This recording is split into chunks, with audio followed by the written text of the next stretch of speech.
The northern hard clam culture techniques used in Florida were originally developed by scientists at Harbor Branch Oceanographic Institute in Fort Pierce on Florida's east coast.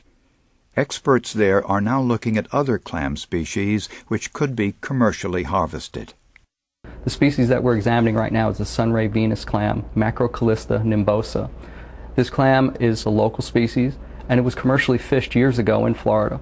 We're in the research phase still. The first couple of years were spent learning how to breed it. We've now moved on to growing it in the field, and we have market-sized clams. These clams have been actually tested in restaurants, and the response back has been very good. So the next part actually is to do the research in the wholesale distribution level.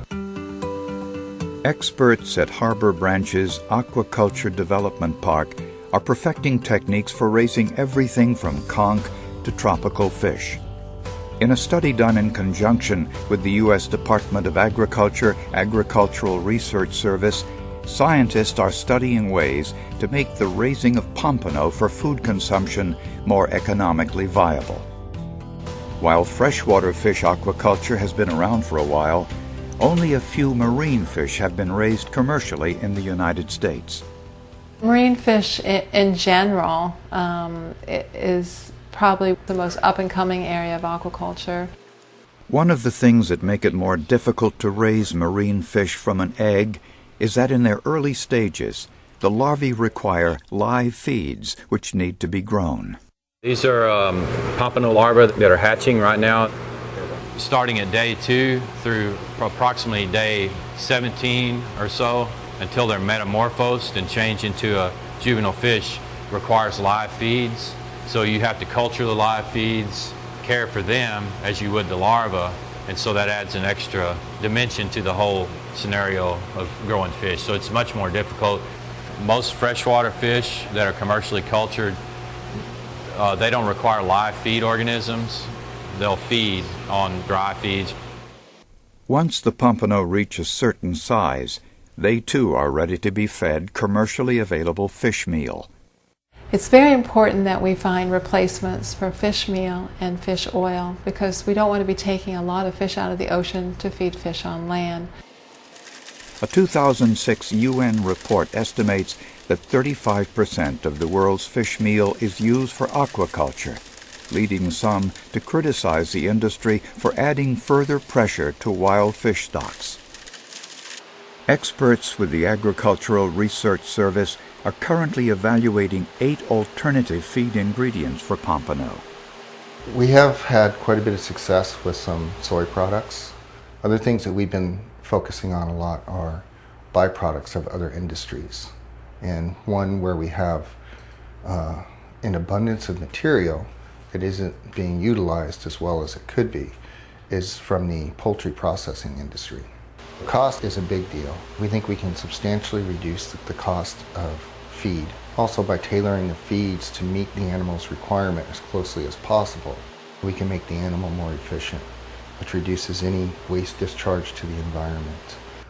So what we're doing here is what's called a digestibility study, where we can quantify the nutrients that are going into the animal and then quantify what's coming out of the animal, the difference being what's available to the animal. We're hoping that what we do here eventually will spark an industry. So we're trying to spend time to go through all of these problem-solving exercises so the commercial producer doesn't have to. Aside from developing alternative feeds, the scientists are also perfecting the use of recirculating aquaculture systems for marine fish. There are many benefits to recirculating aquaculture systems. They are almost completely self-contained and use a lot less water than more traditional methods of farming fish. They also greatly reduce the amount of wastewater which is discharged into the environment, something that has been a big problem in the past. Mostly you see that in other countries, in Japan and Southeast Asia, in certain parts of South America as well, where you have very large aquaculture operations in inshore waters. You do generate very large algal blooms. It does cause a lot of environmental problems. And indeed, in some cases, they generate red tides, which then turn around and kill the fish they're trying to grow. At the Moat Aquaculture Park in Sarasota, scientists are also looking into ways to raise fish using similar recirculating systems.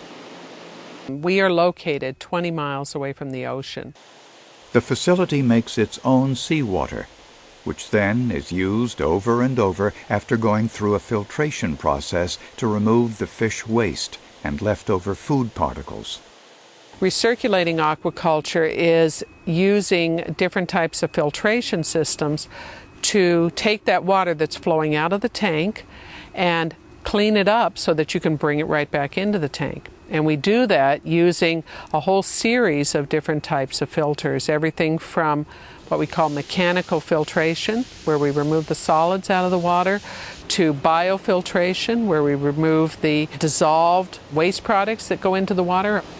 Then the water will have to go through a sterilization process where you are removing any types of bacteria organisms, and we do that with ultraviolet light and with ozone.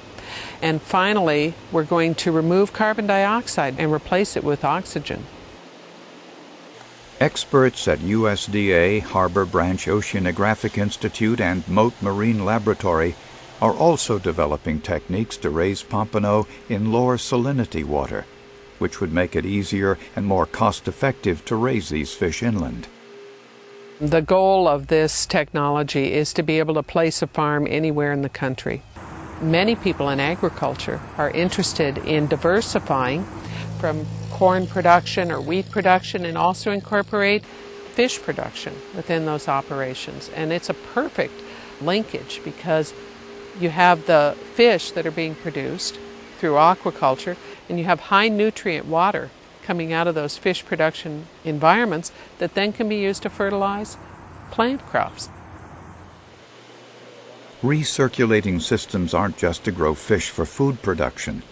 Moat Marine Laboratory and the Harbor Branch Oceanographic Institute are also members of a statewide network whose goal is to replenish popular game fish in the wild. Stock enhancement is essentially adding to a fairly healthy population in order to help take some of the pressure off the wild stocks. Florida likes to consider itself the fishing capital of the world. About 39% of all the marine fishing in the United States happens right here in Florida. Sport fishing in Florida is about a $5 to $6 billion industry. Wow, nice mangrove.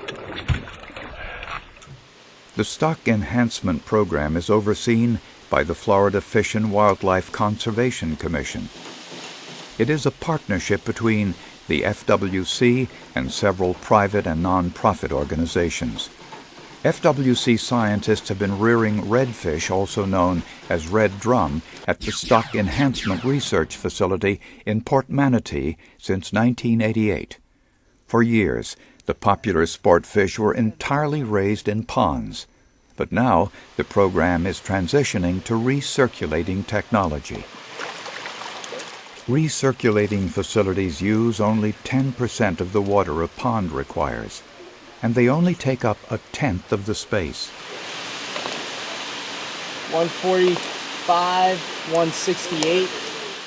Experts involved in the research say their goal is to have stock enhancement take place in concert with existing marine fishery management. 61.9.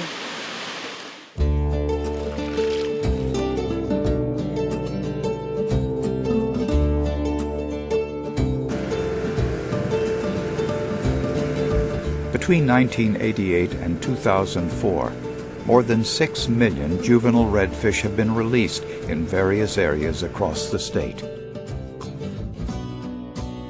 Once we let the fish go, there are other people following these fish, tracking their movements, their survival and growth. In order to be able to track the fish, they are tagged prior to their release. They're anesthetized, and so I'm going to be tagging these with a coated wire tag. It's a very small tag that you can use on small fish. You can put it anywhere in their body because it is so small. And it actually comes on a roll of wire, stainless steel wire, that is then cut into 1 millimeter sections. It has a laser etched number on it. This is kind of a dummy tag to show you how the numbers would look on it. And it's magnetized so we can detect it. by that magnetism later in the field. And so we've put great efforts into marking and releasing fish experimentally in pilot releases to understand the effects of release habitat on survival, the effects of size at release on survival, and the effects of the timing of releases on survival, and the effects of the magnitude of the release. How many fish can a habitat support without starting to impact other species in a negative way? Keeping close track of the genetics of the fish is also important. If you're not careful, you could easily put inbred fish out into the wild in great numbers, which would then grow up and spawn with wild fish. And that would begin to reduce the genetic diversity of the wild stock. There's a West Coast variety of redfish and an East Coast variety of redfish. So it's important to have broodstock that are from the areas where you're going to release them. We take a fin clip from the fish. And what that is, it's like taking a fingerprint from the human. We'll send that up, and that's how we know our genetic diversity. We know who contributed to the spawn and the offspring we release. We're trying to have as much genetic diversity per spawn as possible. Keeping close tabs on the health of the farm-raised fish is also an important part of the program. Scientists have made great strides incorporating stock enhancement into fisheries management, but much still needs to be learned to make it cost-effective to release fish on a large scale and to ensure it has the desired impact.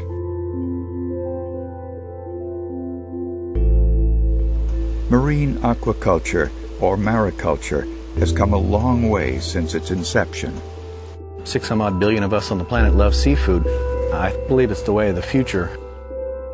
Much promising research is happening in Florida and elsewhere to come up with new and innovative methods to farm-raise marine species. There is much at stake for the oceans and for an ever-growing human population that depends on them.